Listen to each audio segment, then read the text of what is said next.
The damp, cool night air was welcome after the stifling crush of the ballroom, and the terrace was completely deserted, thank God. A recent shower of rain had obviously put off those guests who usually sought illicit assignations from venturing outside. Georgie quietly took her first glass of champagne for the evening over to the farthest corner of the terrace and stared out into the dripping, lantern-lit courtyard garden.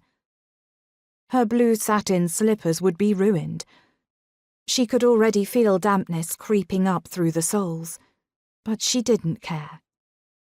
She still couldn't believe it. She'd lost at piquet for the first time in 3 years, all because of that devil Markham. She took a large sip of champagne to prevent herself grinding her teeth with frustration. The gossip would be all over Ton's circles by midday tomorrow.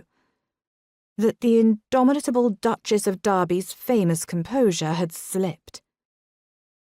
They would think it was because she'd just come out of mourning, no doubt. But that wasn't the case at all. She couldn't bear it.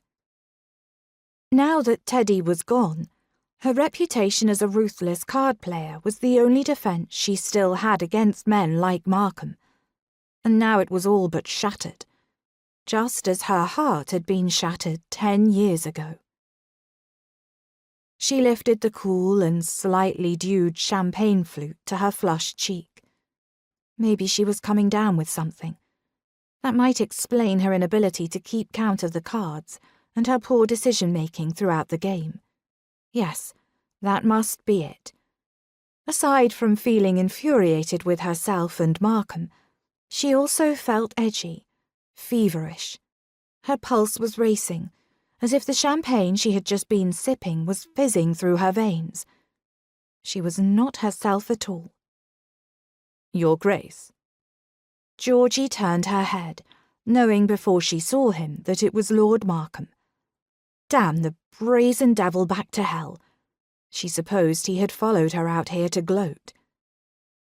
He crossed the wet terrace toward her with an unerring stride, obviously sure of a welcome reception from her. She slid her gaze over him. She supposed many women, perhaps even Jonathan, would find him attractive.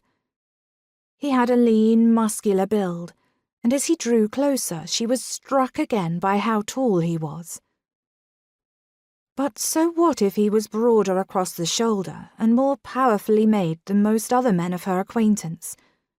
So what if he was roguishly handsome? He was only another man. In the end, he would be bound to disappoint her. He paused but a foot away, leaning a hand nonchalantly on the stone balustrade. "May I join you?" She steadfastly tried to ignore the vibration the rich timbre of his voice sent through her, just as she futilely attempted to suppress the wild thudding of her heart.